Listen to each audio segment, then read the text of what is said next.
Olá, meus amigos, olá, minhas amigas do Legislação Integrada. Aqui quem fala é o professor Bruno Valente. Nossa conversa de hoje é sobre a edição de número 234 do Jurisprudência em Tese do STJ. O tema dessa edição é Improbidade Administrativa, sexta edição acerca do tema. Antes de começar aquele convite, se inscreve no nosso canal, seja no Spotify, Deezer, Apple Podcasts, Google Podcasts ou no YouTube, e ativa o sininho para ficar sabendo de todas as novidades. Nos segue também no Instagram, @legislação_integrada, onde todo dia tem conteúdo.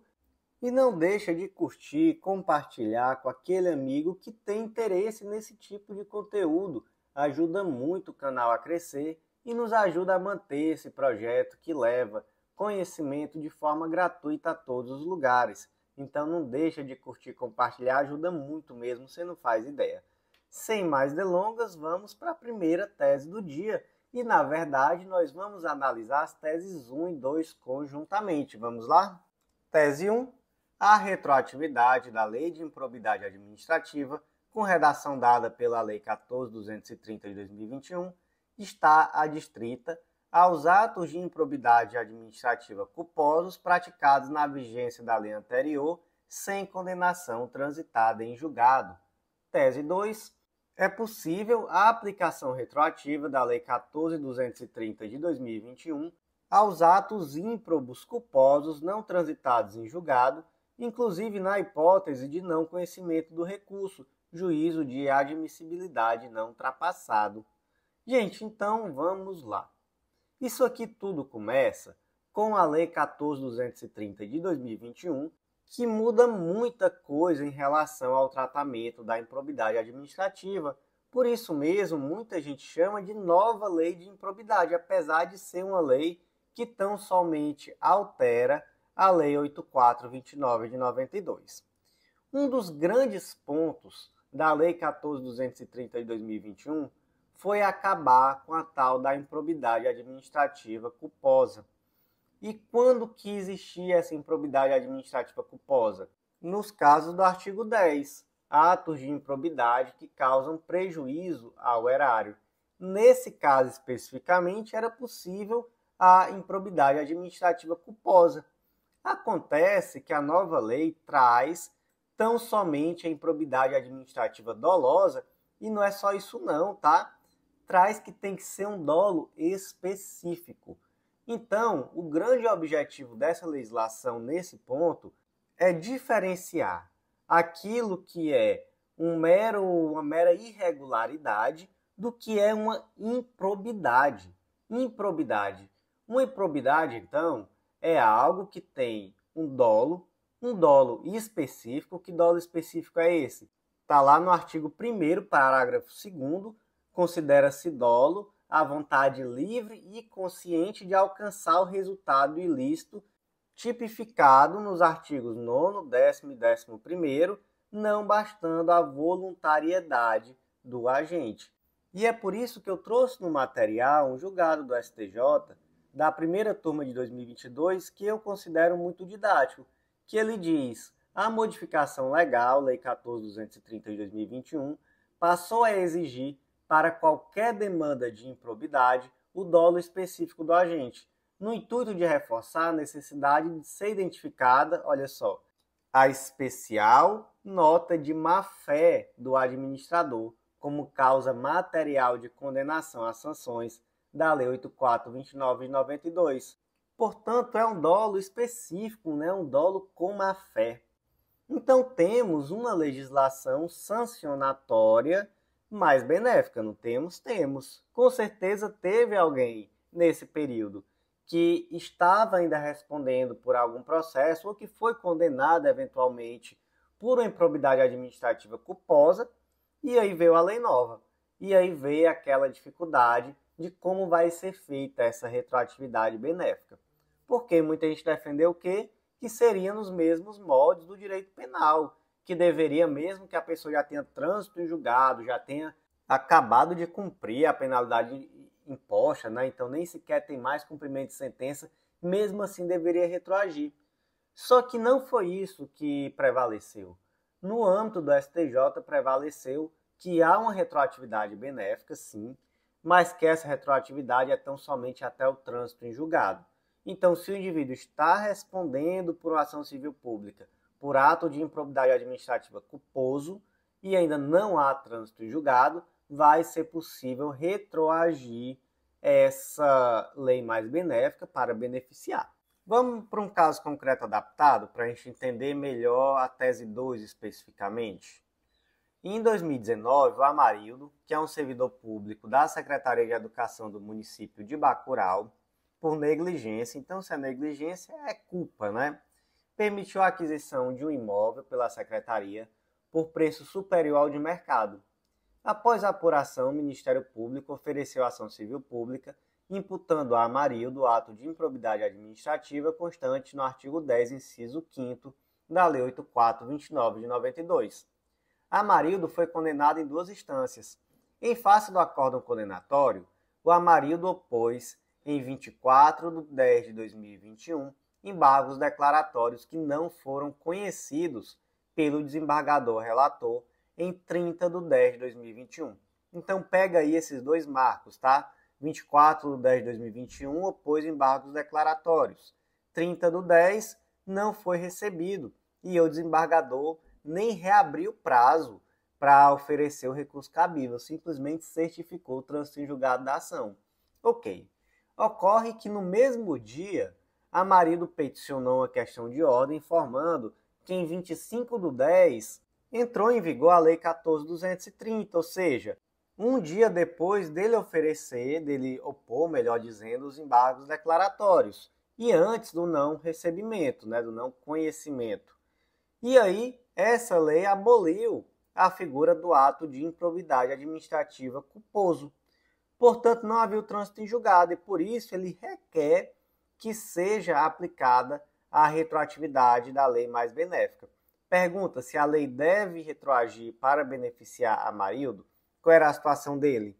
Ele tinha oposto embargos declaratórios e esses embargos declaratórios não foram conhecidos. Mas, antes da decisão de não conhecimento, antes da certificação do trânsito em julgado, veio a lei nova. E aí, vai retroagir para beneficiar? Vai retroagir para beneficiar. Então é isso que a tese 2 nos conta. Como é que ficou a tese 1 e a tese 2? 1. A retroatividade da Lei de Improbidade Administrativa com redação da Lei 14.230 de 2021 está adstrita aos atos de improbidade administrativa culposos praticados na vigência da lei anterior, sem condenação transitada em julgado. Tese 2. É possível a aplicação retroativa da Lei 14.230 de 2021 aos atos ímprobos, culposos, não transitados em julgado, inclusive na hipótese de não conhecimento do recurso, juízo de admissibilidade não ultrapassado. Tese 3. Não há prerrogativa de foro em benefício de agentes públicos para a instauração de inquéritos civis ou julgamento de ação de improbidade administrativa, uma vez que não possui natureza criminal. Tá bom. Pergunta aqui, pergunta de ouro. Existe foro por prerrogativa de função em ação de natureza civil? Não existe. Então, como a ação civil pública por ato de improbidade administrativa tem natureza civil, não há foro por prerrogativa de função. Ah, professor, e o artigo 84, parágrafo 2º do CPP? E o que ele diz, gente? Diz que a ação de improbidade, de que trata a Lei 8.429, será proposta perante o tribunal competente para processar e julgar criminalmente o funcionário ou autoridade na hipótese de prerrogativa de foro em razão do exercício de função pública. Ou seja, traz um foro por prerrogativa de função na ação civil pública por ato de improbidade. E aí, isso é constitucional? Não, isso é inconstitucional. Isso é inconstitucional, inclusive porque não cabe à legislação ordinária trazer hipótese de foro por prerrogativa de função. Essa previsão tem que estar na Constituição, seja Constituição estadual, em determinados casos, seja na Constituição Federal. Mas a legislação ordinária não pode trazer. Então já temos aí uma inconstitucionalidade E, além disso, tem a questão de que o foro por prerrogativa está restrito às ações de natureza penal, então é inconstitucional ao quadrado. Tese 3, então, não há prerrogativa de foro em benefício de agentes públicos na instauração de inquéritos civis ou julgamento de ação de improbidade administrativa, uma vez que não possuem natureza criminal. Tese 4. No julgamento da ação de improbidade administrativa, a absolvição por ausência de dolo e de obtenção da vantagem devida na conduta esvazia a justa causa para a manutenção da ação penal. Gente, vamos lá. Exemplo didático. O Carlos é um servidor público. Ele foi acusado por supostamente favorecer a empresa X em licitação. Já a Beatriz é administradora da empresa e também foi acusada. Ao final, o Carlos foi condenado, mas a Beatriz foi inocentada e, em relação à Beatriz, se entendeu que não ficou demonstrada qualquer ação dolosa. Apesar da absolvição de Beatriz, ainda existe uma ação penal em curso que trata sobre o mesmo tema. Então, o advogado dela impetrou um habeas corpus pedindo o trancamento da ação penal sob a alegação de que já foi reconhecido, em sede de ação civil pública por improbidade administrativa, a ausência de dolo, e por isso não há mais justa causa para a manutenção da ação penal. Pergunta-se, o habeas corpus deve ser concedido? Gente, olha só, à primeira vista, a gente tende a pensar assim, existe uma independência das esferas civil, penal e administrativa.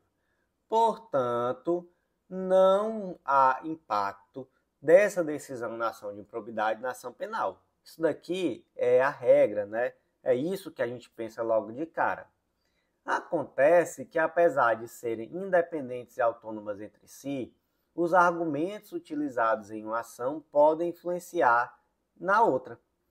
E aí, gente, acaba que fica um pouco complicado, dentro das particularidades do caso concreto, você permitir que em uma ação se reconheça que não existe dolo, ou mesmo que não existiu fato, digamos assim, não existiu fato.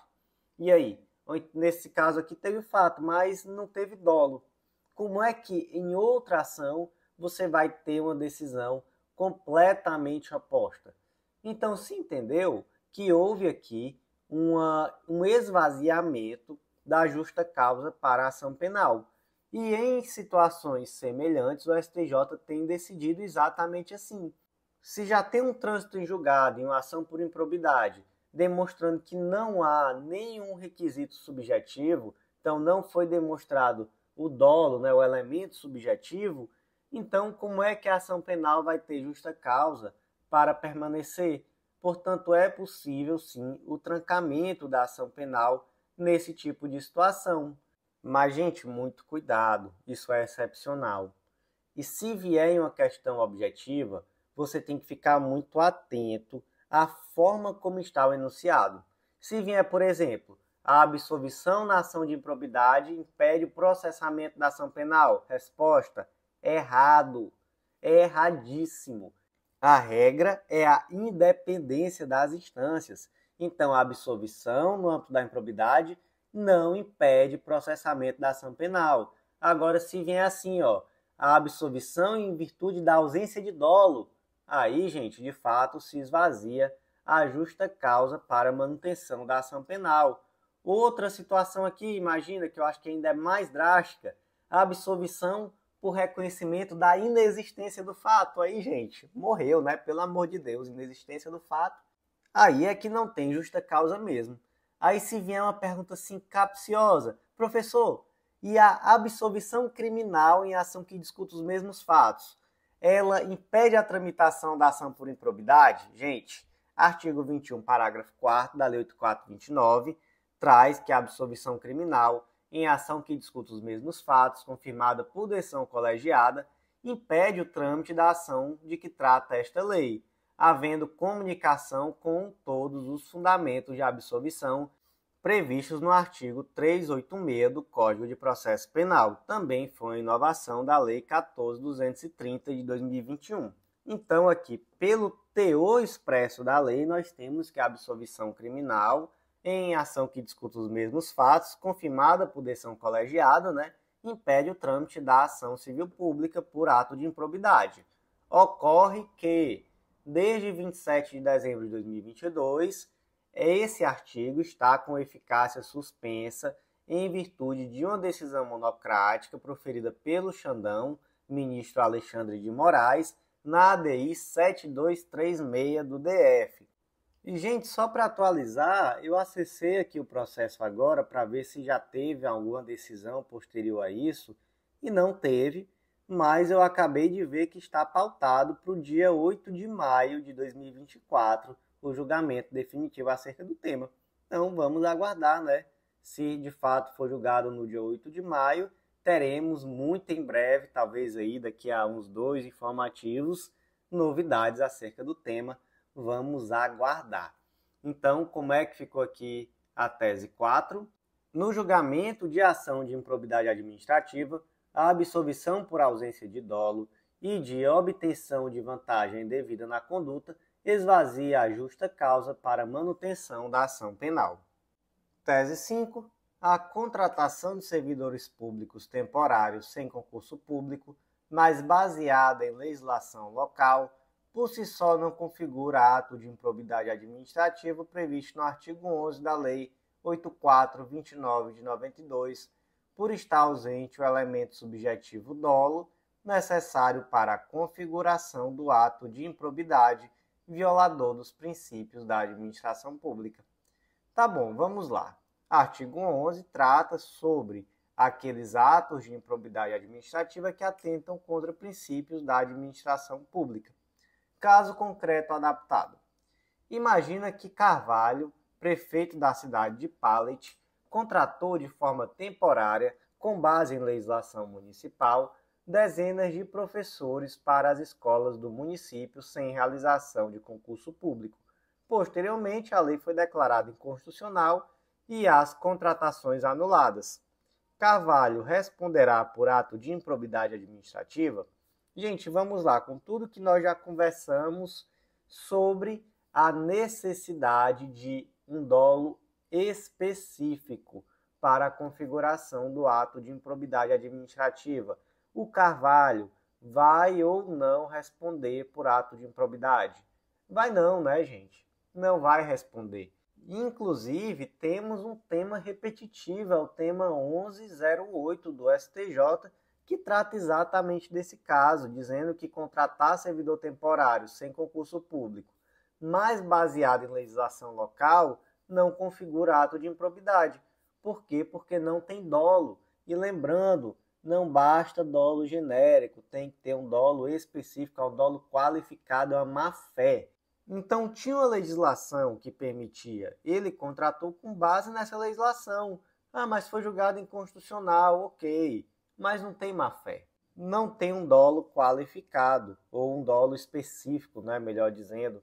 Portanto, não há aqui um ato de improbidade, tese 5, a contratação de servidores públicos temporários sem concurso público, mas baseada em legislação local, por si só, não configura ato de improbidade administrativa previsto no artigo 11 da Lei 8429, por estar ausente o elemento subjetivo dolo necessário para a configuração do ato de improbidade violador dos princípios da administração pública.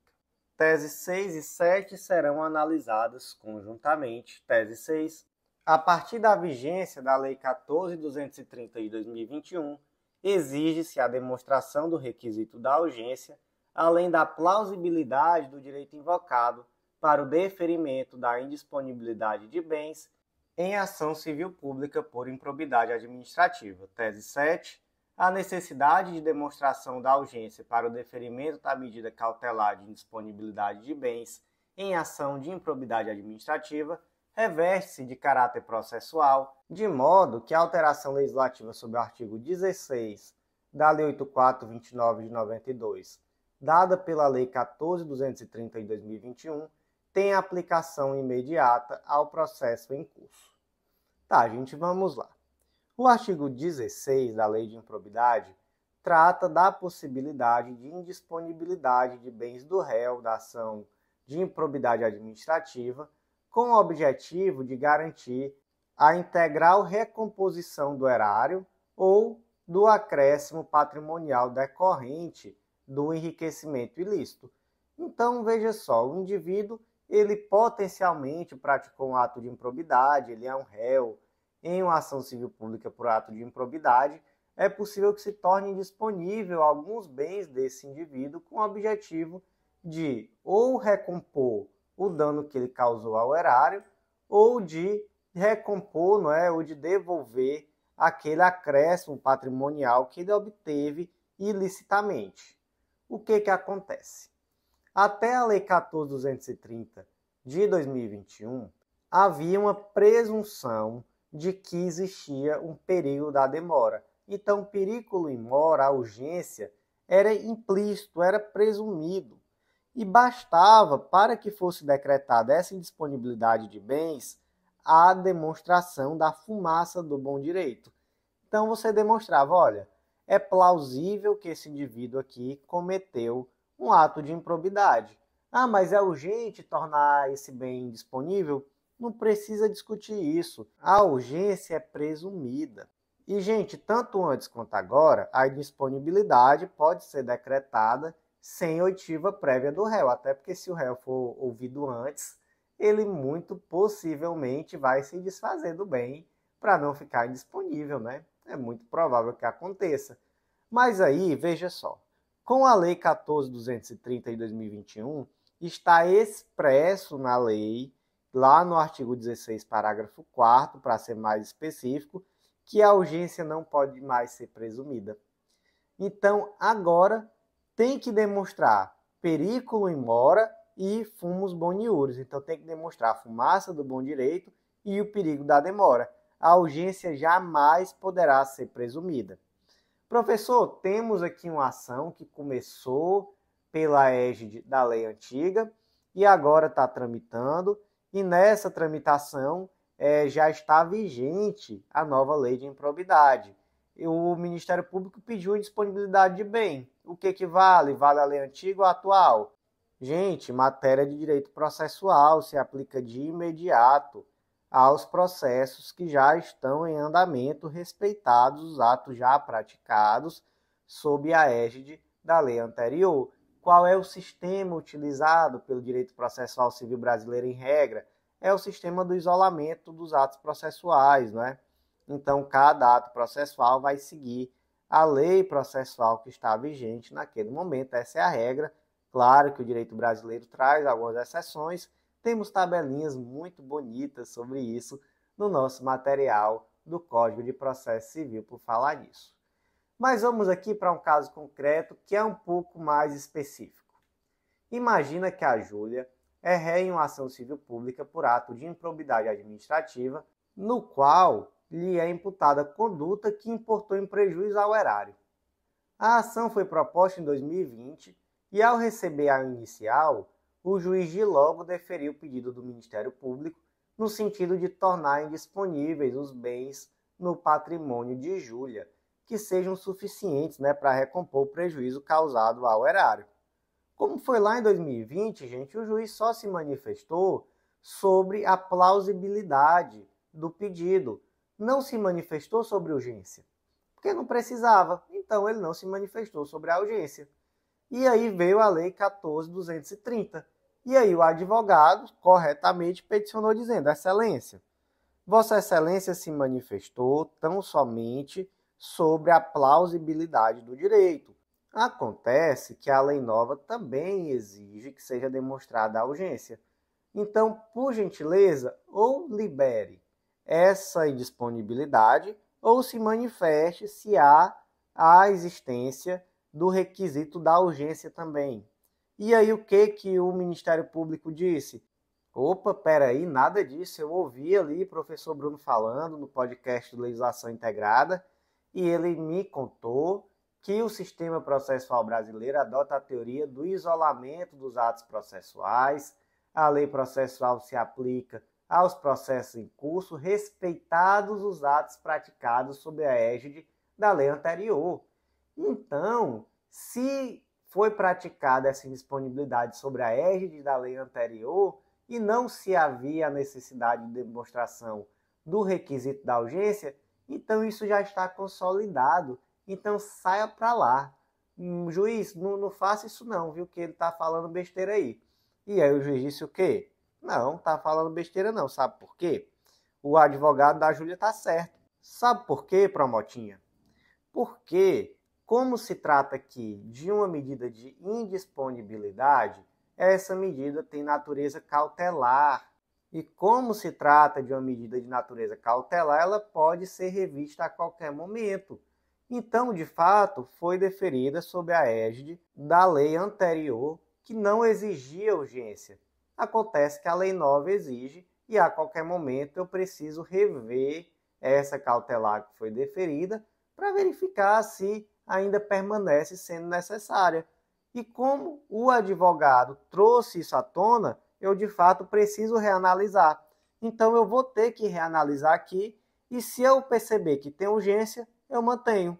Se eu perceber que não tem urgência, vai ser imperioso que eu retire essa indisponibilidade do bem. Então, quem está certo aí nessa conversa é o advogado da Júlia e não o Promotinha, o representante do Ministério Público. Portanto, gente, como é que ficou a tese 6? A partir da vigência da Lei 14.230 de 2021, exige-se a demonstração do requisito da urgência, além da plausibilidade do direito invocado, para o deferimento da indisponibilidade de bens em ação de improbidade administrativa. E a tese 7, gente, a necessidade da demonstração de urgência para o deferimento da medida cautelar de indisponibilidade de bens em ação de improbidade administrativa reveste-se de caráter processual, de modo que a alteração legislativa sobre o artigo 16 da Lei 8.429 de 92, dada pela Lei 14.230 de 2021, tem aplicação imediata ao processo em curso. Tese 8. Não caracteriza ato de improbidade administrativa praticada por prefeito a ausência de prestação ou o repasse de informações solicitadas pelo Poder Legislativo ou por munícipes, quando inexistente o intuito malicioso, desonesto ou corrupto. Vamos lá, gente. Nós já conversamos aqui longamente, que o ato de improbidade exige dolo sempre. Com a Lei 14.230 não existe mais ato de improbidade culposo, pelo menos isso eu sei que você vai sair daqui sabendo. E nós conversamos também que não é qualquer dolo. Está lá no parágrafo 2º do artigo 1º, que o dolo tem que ser a vontade livre e consciente de alcançar o resultado ilícito tipificado, seja no artigo 9º, 10º ou 11º, e que não basta a voluntariedade do agente. Além disso, nós conversamos que é um dolo de natureza específica, né? Isso que quer dizer o artigo 1º, parágrafo 2º, e que isso quer dizer que é um dolo com uma pitada de má-fé. E a tese 8 traz aqui um tempero ainda melhor para dizer, olha, não é qualquer dolo, é o dolo com intuito malicioso, desonesto ou corrupto. Se você não conseguir demonstrar que houve um intuito malicioso, desonesto e corrupto, não há um dolo suficiente para constituir uma improbidade. Então você diferencia muito bem o que é uma mera irregularidade do que é uma improbidade. E aqui, gente, vamos lá, como foi aqui esse caso concreto? Eu vou trazer, como sempre, uma situação adaptada, mais parecida com o que ocorreu na prática. Um grupo de vereadores enviou alguns ofícios ao gabinete da prefeitura requerendo informações. Dentre as informações, requereu-se, por exemplo, cópia de legislação municipal, informação sobre o número de funcionários municipais analfabetos e informação sobre como estaria sendo elaborado o plano diretor. E aí, gente, dentre os ofícios que foram enviados, alguns não foram respondidos, inclusive esses 3. E aí o Ministério Público simplesmente propôs uma ação civil pública por ato de improbidade administrativa em face do prefeito. E aí, o prefeito cometeu o ato de improbidade administrativa? Gente, eu posso dizer muito facilmente que se isso aqui for um ato de improbidade, eu sou o Pelé. Então, de fato, não há aqui um ato de improbidade administrativa. Inclusive, o ministro relator foi bem crítico aqui nesse julgado. Ele trouxe, por exemplo, que essa petição beirava uma petição inepta. Trouxe, por exemplo, que não faz nenhum sentido um vereador estar requerendo do prefeito uma legislação municipal, porque a própria Câmara dos Vereadores deve ter a legislação municipal, enfim, não faz sentido. Que no máximo teve uma irregularidade, ele deixou de responder alguns dos requerimentos triviais, né? Cópia de legislação, informação sobre número de funcionários analfabetos, enfim, que não tem nada de improbidade. Para ter improbidade, tem que ter intuito malicioso, desonesto ou corrupto, ou você também pode dizer que tem que ter um dolo especial. Como é que ficou a tese 8? Não caracteriza ato de improbidade administrativa praticado por prefeito a ausência de prestação ou de repasse de informações solicitadas pelo Poder Legislativo ou por munícipes, quando inexistente o intuito malicioso, desonesto ou corrupto. Tese 9. É possível a homologação judicial de acordo de não persecução civil em ação de improbidade administrativa em fase recursal. Gente, vamos lá. Acordo de não persecução civil está previsto na Lei 8.429, lá no artigo 19b, determina que o Ministério Público poderá, conforme as circunstâncias do caso concreto, celebrar acordo de não persecução civil, desde que dele advenham ao menos os seguintes resultados: integral ressarcimento do dano e reversão à pessoa jurídica lesada da vantagem devida obtida, ainda que oriunda de agentes privados. Primeiro ponto aqui, o Ministério Público poderá. E a pessoa jurídica de direito público interessada, ela também pode? Gente, a Lei 14.230 tentou limitar essa legitimidade ativa tão somente ao Ministério Público, tanto para propor a ação civil pública por ato de improbidade, quanto também para propor o acordo de não persecução civil. Acontece que isso foi julgado inconstitucional na ADI 7042 do DF. Então, mesmo estando aqui Ministério Público, leia-se que há uma legitimidade concorrente do MP com a pessoa jurídica de direito público interessada, assim como era antes da Lei 14.230. Segundo ponto, se trata aqui de uma inovação da Lei 14.230, esse negócio de acordo de não persecução civil? Não, tá, gente? A Lei 14.230, ela traz uma roupagem melhor, ela traz, de fato, uma previsão muito mais detalhada, mas já era possível antes. Veja só, no texto originário, a Lei 8.429 previa que era vedada a transação, acordo ou conciliação nas ações de que trata o CAPT. Então era vedado transação, acordo ou conciliação. Isso aqui era o que estava vigente lá em 92, quando veio a Lei 8.429. Acontece que já vinha existindo uma relativização disso. Então já se entendia que era possível, por exemplo, a colaboração premiada, até porque, de fato, são institutos muito importantes no direito brasileiro. E aí, a Lei 13.964 de 2019, o tal do pacote anticrime, trouxe uma redação nova para a Lei 8.429, dizendo que as ações de que trata este artigo admitem a celebração do acordo de não persecução civil nos termos da lei. Então, quem de fato positivou o acordo de não persecução civil foi a Lei 13.964 de 2019, de forma expressa na Lei 8.429 de 92. Acontece que, como nós já conversamos, antes disso já existia alguma possibilidade negocial, tanto é que se admitia a colaboração premiada. E aí a Lei 14.230 trouxe o artigo 17b, que detalha, minúcias sobre como se dá esse acordo de não persecução civil, porque até então era só um artigozinho, era só aquilo ali mesmo que eu li, que existia, e o restante era a doutrina, a jurisprudência que se dava ali ao trabalho de disciplinar. E aí, O próximo ponto que nós precisamos entender para entender muito bem essa tese 9 e entender que ela já nem é uma tese tão relevante assim, ou que faz tanto sentido assim, porque ela permanece correta, então ela é válida, mas você tem que ter cuidado com essa tese. Porque veja só, qual é o momento ideal do Ministério Público ou da pessoa jurídica de direito público interessada oferecer o acordo de não persecução civil? É antes de propor a ação, né? Então, o momento ideal é esse. Mas até quando pode ser proposto? Gente, pela legislação antiga, antes da Lei 14.230 de 2021, era possível propor o acordo de não persecução civil até o trânsito em julgado.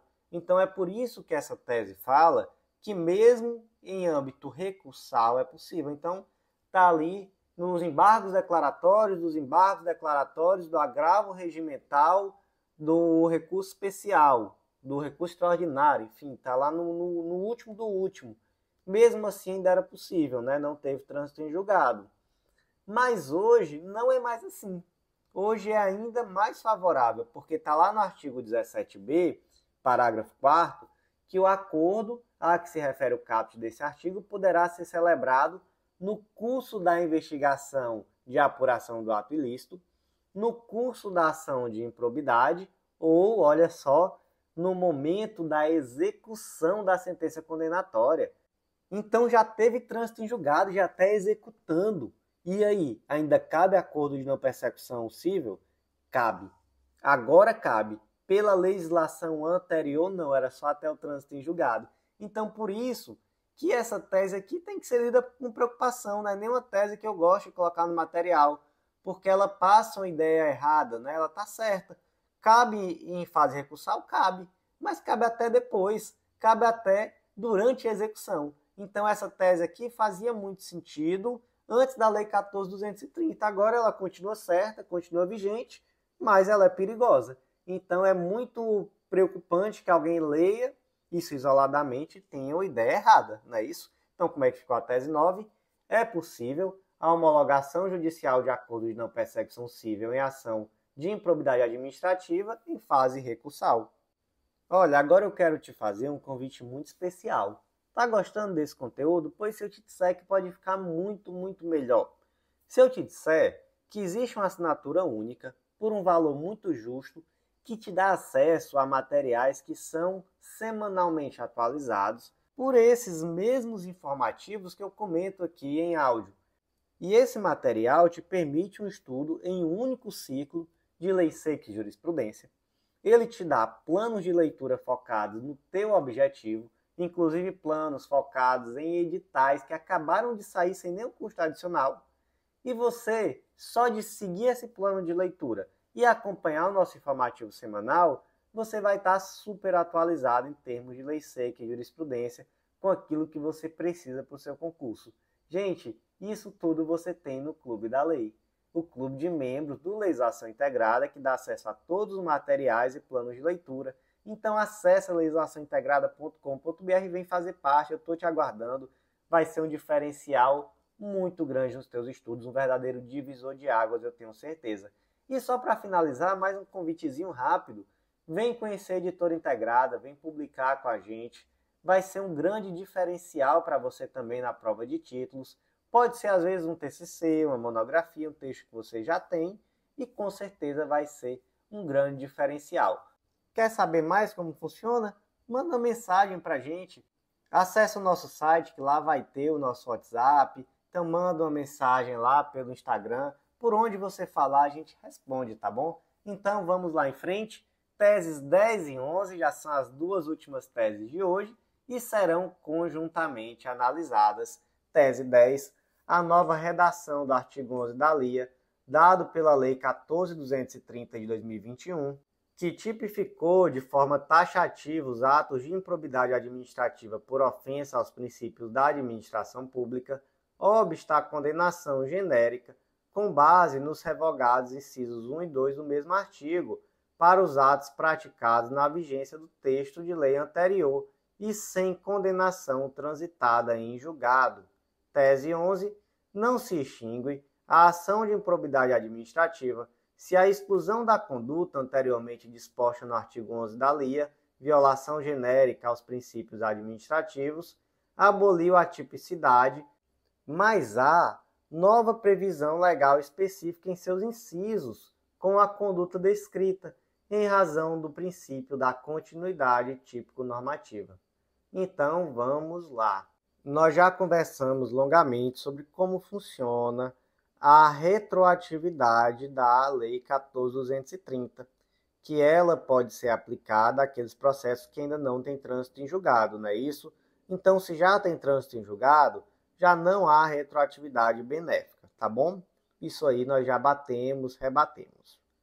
Temos aqui uma inovação muito interessante da Lei 14.230, que é a retirada da possibilidade de condenação por ato de improbidade decorrente da genérica violação de princípios da administração pública.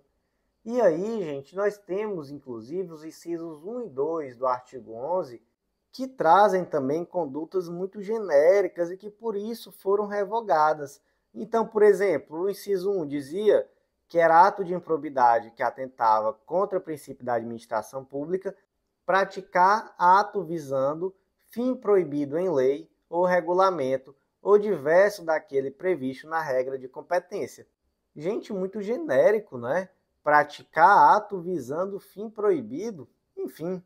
E o 2, retardar ou deixar de praticar indevidamente ato de ofício, também é algo um tanto quanto genérico, um inciso 1 muito mais genérico, né? E aí, gente, imagina que o Joãozinho, ele está sendo processado por um ato de improbidade administrativa no qual há a genérica alegação de que ele praticou ato visando um fim proibido em lei. Artigo 11, inciso 1. Esse dispositivo foi revogado, ainda não tem trânsito em julgado. Então, ele de fato vai ser beneficiado pela retroatividade benéfica. Quanto a isso aqui, não tem muita discussão, né? Com aquilo que nós já aprendemos hoje, é algo que já se tornou aqui até automático na nossa mente, né? Não tem trânsito em julgado, se aplica a lei nova para retroagir de forma benéfica. E aí, como esse tipo foi revogado, então também já deve ser extinta aqui essa ação. Acontece que a tese 11 traz uma situação que é um pouquinho mais complexa, que é aquela situação, por exemplo, em que o indivíduo estava respondendo pela ação em virtude de um dispositivo que foi revogado, mas que quando você vai ver a fundo, existe, na verdade, ali uma continuidade típico-normativa. Por quê? Porque esse fato que ele praticou agora está previsto em outro artigo. Quer um exemplo? Vamos lá. Caso concreto adaptado. O Ministério Público propôs ação civil pública por ato de improbidade administrativa em face de José, prefeito da cidade X, em razão da realização de propagandas em obras, comemorações e fotos para promoção pessoal enquanto era prefeito no período de 1997 a 2000. No caso, a instância originária reconhece que, de maneira dissimulada, tentava eternizar seu mandato, fazendo promoção pessoal para o presente e futuro, na medida em que remete à população local a realização de obras, campanhas de órgãos públicos, etc., pela pessoa física do prefeito e não pela prefeitura municipal, em uma verdadeira confusão intencional. Qual foi o ato de improbidade administrativa cometida? Na época, foi oferecido com base simplesmente no caput do artigo 11. Foi um ato de improbidade que atenta contra princípios da administração pública. Que princípio foi esse? Princípio da impessoalidade. Ele utilizou a máquina pública com o objetivo de enaltecimento pessoal. Então, princípio da impessoalidade, até então tudo certo. Veio a Lei 14.230 de 2021, e aí essa ação ainda estava tramitando, ainda não tinha trânsito em julgado, e já não era mais possível, melhor dizendo, uma condenação com base simplesmente na alegação de genérica violação a princípio da administração. Então não há mais, por exemplo, um ato de improbidade simplesmente porque você atentou contra o princípio da impessoalidade. Não é mais assim. Então agora é necessário que haja a subsunção do fato com algum dos incisos, tá? Então agora não é mais possível. E aí o José de imediato pediu a extinção da ação, dizendo que já não era mais possível a condenação com base genericamente na violação a princípios. Acontece, gente, que aqui nesse caso, a Lei 14.230 também trouxe de forma específica um novo inciso, o inciso 12, que diz que é ato de improbidade que viola o princípio da administração pública praticar no âmbito da administração pública e com recursos do erário, ato de publicidade que contraria o disposto no parágrafo 1º do artigo 37 da Constituição Federal, de forma a promover inequívoco enaltecimento do agente público e personalização de atos, de programas, de obras, de serviços e de campanhas dos órgãos públicos. Portanto, gente, de fato, ele não vai mais ser condenado com base na violação genérica a princípio da administração pública, mas houve uma continuidade típico-normativa, então ele não vai ser inocentado. Ele vai ser condenado, já que a nova lei traz de forma específica essa possibilidade de condenação. Portanto, vamos reler aqui as duas últimas teses de hoje. A nova redação do artigo 11 da LIA, dada pela Lei 14.230 de 2021, que tipificou de forma taxativa os atos de improbidade administrativa por ofensa aos princípios da administração pública, obsta a condenação genérica com base nos revogados incisos 1 e 2 do mesmo artigo para os atos praticados na vigência do texto anterior da lei e sem condenação transitada em julgado. Tese 11. Não se extingue a ação de improbidade se a exclusão da conduta anteriormente disposta no artigo 11 da LIA, violação genérica aos princípios administrativos, aboliu a tipicidade, mas há nova previsão legal específica em seus incisos da conduta descrita, em razão do princípio da continuidade típico-normativa. Meus amigos, por hoje foi isso. Eu vou agradecer muito a você que ouviu até o final. Não deixa de acessar também o material escrito, tem uma tabelinha bônus lá no final, que eu acho que vai ser muito interessante para você.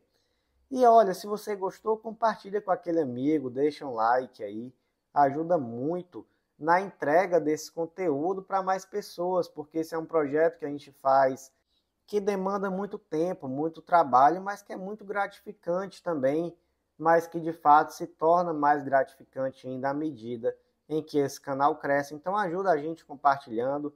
Rapidamente, aquele convite de sempre, acesse o nosso site legislaçãointegrada.com.br, vem conhecer o Clube da Lei, vai ser um grande diferencial nos teus estudos, eu tenho certeza absoluta, e vem publicar com a gente, vem conhecer a Editora Integrada. E por hoje foi isso, deixa o like, compartilha com aquele amigo, e até a próxima.